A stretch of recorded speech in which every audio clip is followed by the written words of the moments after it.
Hi,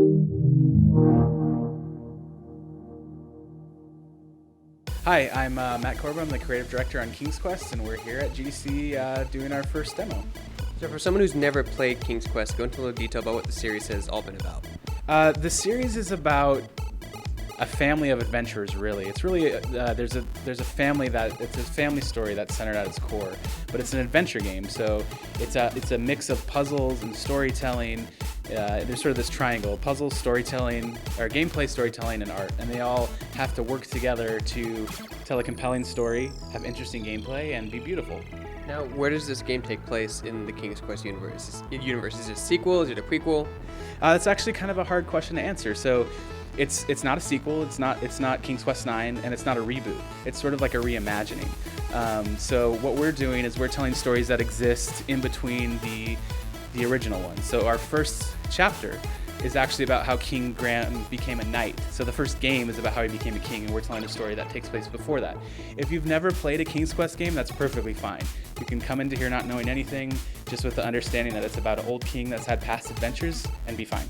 If you have played, though, and you're a big fan like I am, you're going to get all these references. The jokes work on they're still funny, but if you've played the games before, you're going to understand, like, oh, that's a reference to King's Quest 3, or that's this character in King's Quest 4, and you'll sort of have a lot of fun with a lot of the Easter eggs that are in the game.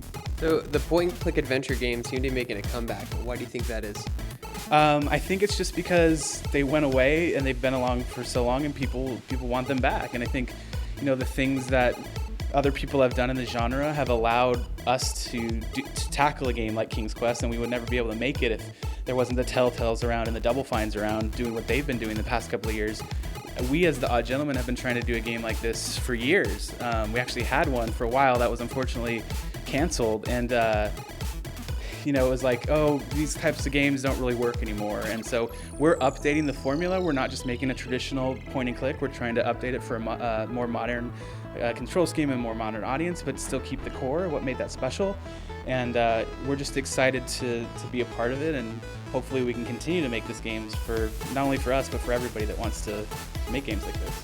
And when can people play King's Quest, and what platforms will it be on? A lot of platforms. It's going to be on Xbox One, Xbox 360, PS3, PS4, and PC at launch. And right now we're saying fall, this fall, but I think we're going to be updating with a more exact release date in the next couple of weeks.